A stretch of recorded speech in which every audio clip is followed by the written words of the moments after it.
Hello students, I hope you are fine. Today I am going to continue the revision number 3rd of comparing quantities. So let's see. The first question of this revision. देखिए revision number 3 में आपको normally जो questions मिलेंगे वो profit loss और increase percent decrease percent के basis पे मिलेंगे।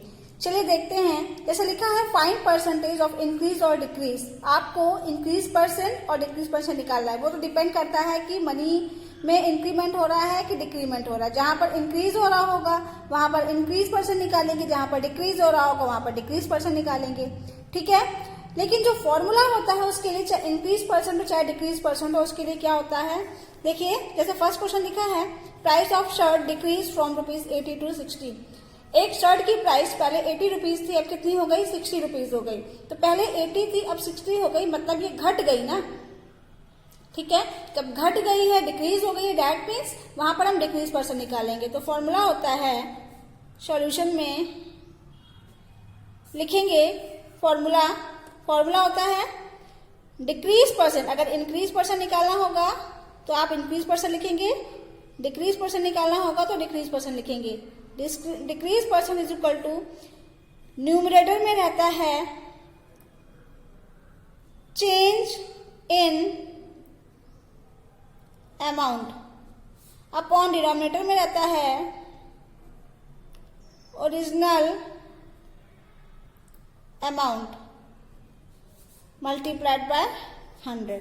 ठीक है, चेंज इन अमाउंट का मतलब होता है कि मनी में कितना चेंज आया। वो चेंज निकालने के लिए हम दोनों का डिफरेंस निकालते हैं।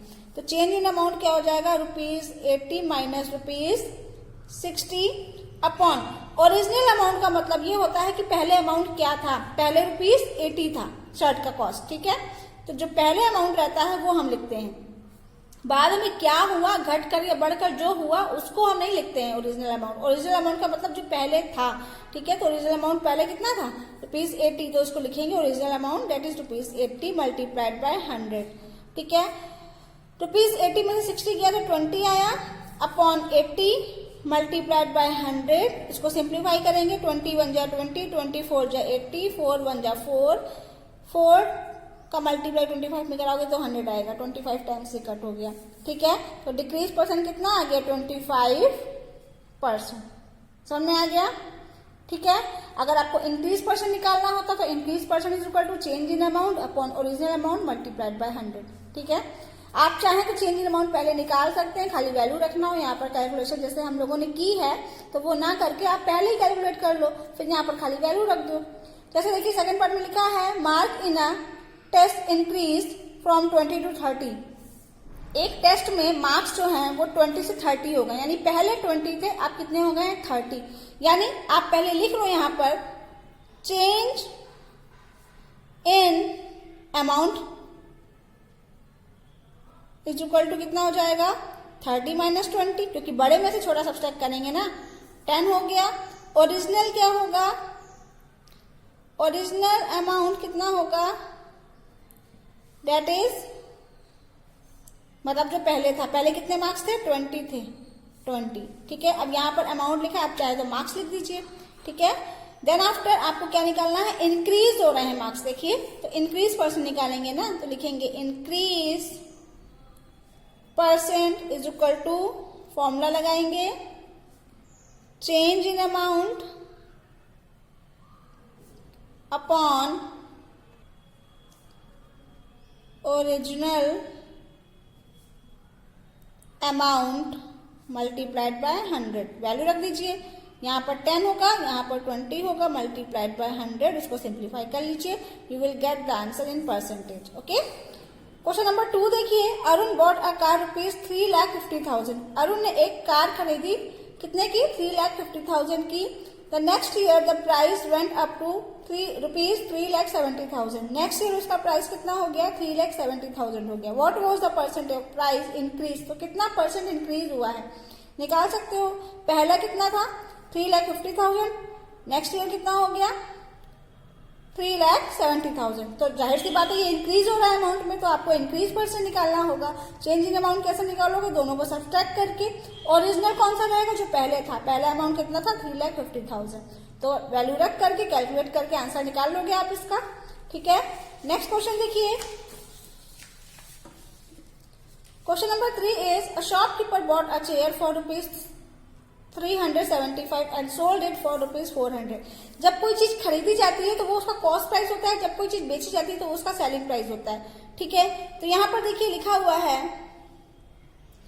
कि शॉपकीपर ने एक चेयर खरीदी ₹375 की और उसको सोल्ड किया 400 में। तो सॉल्यूशन में क्या करेंगे, सीपी यानी cost price equal to ₹375, SP कितना है ₹400।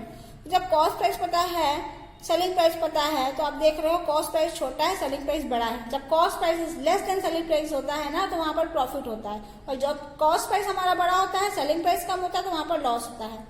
तो यहाँ पर क्या होगा, प्रॉफिट होगा। तो यहाँ पर लिख सकते हैं profit is equal to SP minus CP. SP कितना है ₹400 और ये कितना है ₹375। सब्सट्रैक्ट करेंगे तो कितना आएगा ₹25, यानी ₹25 का प्रॉफिट हो रहा है। लेकिन आपको गेन परसेंट यानी प्रॉफिट परसेंट निकालना है। तो लिखेंगे यहाँ पर प्रॉफिट परसेंट। देखिए प्रॉफिट परसेंट हो चाहे फिर लॉस परसेंट हो, दोनों के दोनों डिपेंड करते हैं कॉस्ट प्राइस पे। अगर आपको कॉस्ट प्राइस नहीं पता है तो आप नहीं निकाल सकते हो। ठीक है, तो देखिए यहाँ पर प्रॉफिट परसेंट निकालने के लिए हम क्या करेंगे, फॉर्मूला होता है profit upon CP multiplied by 100। अगर आपको लॉस परसेंट निकालना होता, लॉस आ रहा होता, तो लॉस अपॉन सीपी इंटू 100 कर देते। ठीक है, प्रॉफिट कितना है ₹25, कॉस्ट प्राइस कितना है 375 मल्टीप्लाइड बाय 100। इसको कैलकुलेट कर लेंगे, जो आंसर आएगा उतना परसेंट क्या हो जाएगा, प्रॉफिट। ठीक है, नेक्स्ट क्वेश्चन देखिए। Cost of an item is ₹50।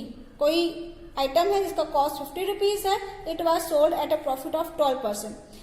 मैंने अभी बताया कि प्रॉफिट और लॉस डिपेंड करता है कॉस्ट प्राइस पे। ठीक है, तो यहाँ पर एक आइटम का कॉस्ट ₹50 है, अगर उसको सेल किया गया है, किसी को बेचा गया है, तो वो 12% प्रॉफिट पे बेचा गया है। मतलब उससे जो मनी लिया गया है वो 12% ज्यादा लिए गए हैं। किसका 12%, कॉस्ट प्राइस का।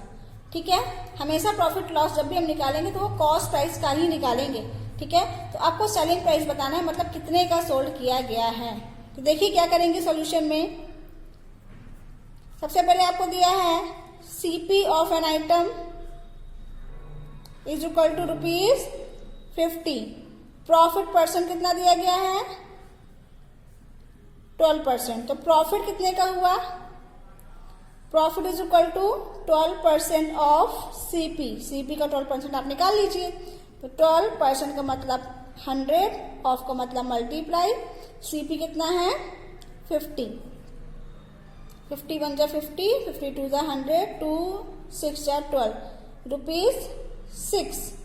यानी कितने रुपए का प्रॉफिट हुआ, ₹6 का। यानी कितने का सेल किया गया, अगर ₹50 पे कोई चीज है उसको ₹6 प्रॉफिट पे सोल्ड किया गया है, मतलब उससे कितने रुपीज लिए गए हैं। आपको सेलिंग प्राइस निकालना है, तो सेलिंग प्राइस हो जाएगा सीपी प्लस प्रॉफिट। निकाल लेंगे, सीपी भी पता है, प्रॉफिट भी आपने निकाल लिया है, तो सेलिंग प्राइस आपका आ जाएगा। हो जाएगा ये क्वेश्चन। नेक्स्ट देखिए, क्वेश्चन नंबर 5 है an article was sold for ₹250। कोई आर्टिकल है जो 250 में सोल्ड किया गया है, बेचा गया है, with a profit of 5% profit पर। What was its cost price.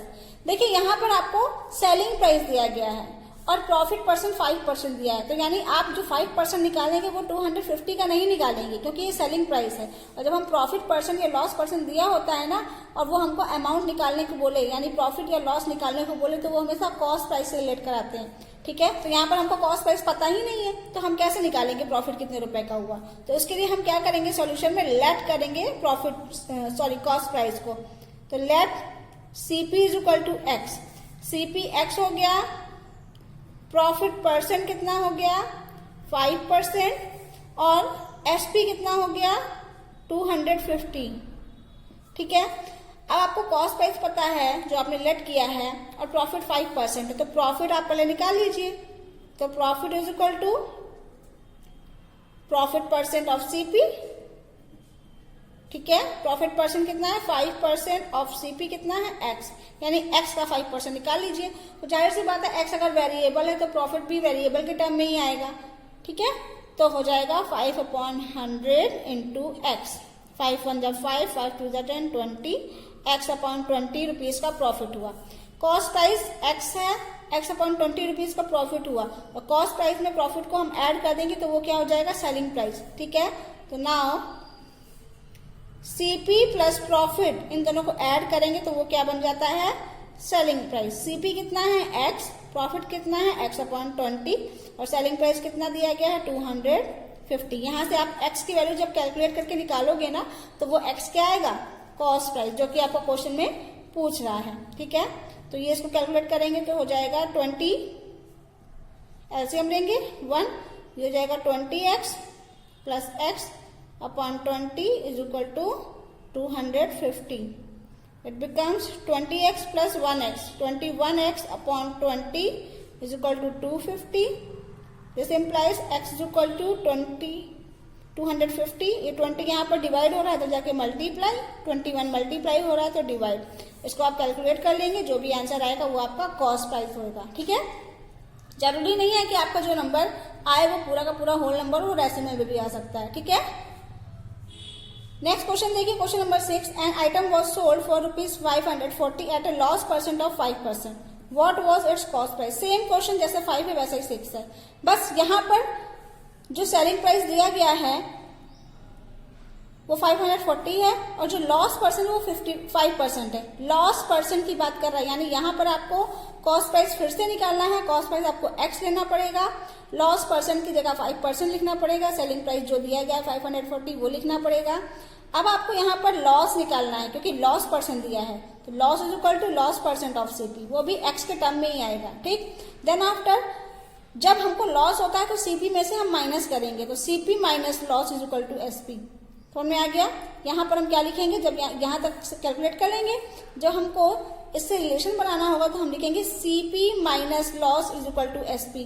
ठीक है, सीपी आपका एक्स होगा, लॉस आपने ऑलरेडी कैलकुलेट किया होगा, और एसपी आपका 540 होगा। यहाँ से आप एक्स की वैल्यू निकाल लोगे, जो एक्स की वैल्यू आएगी वही क्या आएगा, इस क्वेश्चन में जो पूछ रहा है कॉस्ट प्राइस। ठीक है, नेक्स्ट क्वेश्चन देखिए, लिखा है convert each part of the ratio two percent. यहाँ पर देखिए नंबर्स को रेशियो में डिवाइड किया गया है, आपको परसेंट में बताना है। ठीक है, तो इस टाइप की क्वेश्चन जो दिया गया है, जैसे फर्स्ट पार्ट देखिए लिखा है 3:1, तो इसका मतलब कि कोई नंबर है तो उसको इस तरह से डिवाइड किया गया है 3:1 में। एक पार्ट 3 है, दूसरा पार्ट 1 है। ठीक है, तो उसको परसेंट में हम कैसे करेंगे कि ये 3 पार्ट है, ये 1 पार्ट है। उसके लिए हम क्या करेंगे, सबसे पहले रेशियो जो हमको दिया है हम क्या करेंगे, सम ऑफ रेशियो निकालेंगे। ठीक है, सम ऑफ रेशियो क्या हो जाएगा, 3 + 1 इट बिकम्स 4। ठीक है, तो हो जाएगा फर्स्ट पार्ट क्या बन जाएगा, अब दोनों पार्ट के लिए जो डिनोमिनेटर रहेगा वो 4 रहेगा, न्यूमरेटर जो रहेगा इसका पार्ट रहेगा, यानी 3/4 ये फर्स्ट पार्ट हो गया। सेकेंड पार्ट क्या हो जाएगा, 1/4। ठीक है, आपको परसेंट में निकालना है, तो मैंने बताया जब हम परसेंट में निकालते हैं परसेंट ऑफ फर्स्ट पार्ट, जब हम परसेंट में निकालेंगे किसी भी फ्रैक्शन को चेंज करेंगे या किसी भी डेसिमल को चेंज करेंगे तो हम 100% से मल्टीप्लाई कराते हैं, तो 3/4 को हम मल्टीप्लाई कराएंगे 100% से। इसी तरह से यहाँ पर भी परसेंट ऑफ सेकेंड पार्ट निकालने के लिए जो भी हमारा पार्ट है क्या 1/4, उसमें हम मल्टीप्लाई कराएंगे 100% से। ठीक है, तो इसको कैलकुलेट करेंगे, 4 × 1 = 4, ये 25 आ गया, 25 × 3 = 75%। इसको कैलकुलेट करेंगे 25 × 1 = 25, देखिए 25%। तो यानी जो पार्ट है 3 पार्ट का मतलब 75%, 1 पार्ट का मतलब 25%। ठीक है, समझ में आ गया। अब आप इसको जब रिड्यूस करोगे ना तो 3:1 ही आएगा इसको। ठीक है, और आप देख लीजिए दोनों का सम करने पे क्या आ रहा है, 100 आ रहा है कि नहीं आ रहा है, समझ में आ गया। तो ऐसे इसका सेकेंड पार्ट हो जाएगा, ऐसे ही थर्ड पार्ट होगा, ऐसे ही फोर्थ पार्ट होगा। ठीक है, आंसर्स आपको दिए गए हैं। नेक्स्ट क्वेश्चन देखिए, लिखा हुआ है I buy a TV for ₹10,000 and sell it at a profit of 20%। खरीदी गई है टीवी 10,000 की और सोल्ड की गई है 20% प्रॉफिट पे। How much money did I get for it, तो कितना मनी मुझे मिला बेचने के बाद। तो डेट मीन्स ये हो जाएगा सीपी, ये क्या हो जाएगा सीपी, ये प्रॉफिट परसेंट दिया है, यानी आप प्रॉफिट निकाल लीजिए। ठीक है, profit is equal to profit percent of CP, जैसे इसके पहले क्वेश्चन में हम लोगों ने निकाला था। ठीक है, क्वेश्चन नंबर किस क्वेश्चन में निकाला था? क्वेश्चन नंबर 4 में जैसे किया था वैसे ही करना है, ठीक है। प्रॉफिट परसेंट जब आ जाएगा तो आप क्या निकालोगे, सॉरी प्रॉफिट परसेंट दिया, जब प्रॉफिट आ जाएगा तो आपको सेलिंग प्राइस निकालने के लिए सीपी में प्रॉफिट को ऐड कर दोगे, ठीक है। Next question, Juhi sells a washing machine for ₹13,500। Juhi ने वॉशिंग मशीन इतने की सेल करी है, वो भी 20% लॉस पे, ठीक है। अब आप ध्यान रखिए, यहाँ पर सेल करी है यानी ये एसपी दिया गया है और ये लॉस परसेंट है, तो आपको ये बताना है कि उसने किस प्राइस पे खरीदी थी, यानी सीपी बताना है। तो आप यहाँ पर लेट करोगे, let CP is equal to x, ठीक है। जब सीपी एक्स आ गया तो लॉस भी जो होगा वो एक्स के टर्म में ही आएगा। लॉस परसेंट कितना दिया है, 20% दिया है, तो लॉस जो होगा वो कितना होगा, 20% ऑफ एक्स, ठीक है। सीपी ये है, लॉस ये है, सीपी में से लॉस माइनस करेंगे तो वो सेलिंग प्राइस होता है। सेलिंग प्राइस आपको ये दिया गया है, जैसे क्वेश्चन नंबर हम लोगों ने 5 किया है और 6 किया है। लॉस की बात करा तो जैसे क्वेश्चन नंबर आपका 6 था वैसे ही होगा, ओके। यस, क्वेश्चन नंबर 6, ठीक है। तो this is your third revision of this chapter, you have to do in your notebook. Answers are already given. Thank you for watching and see you in the next video.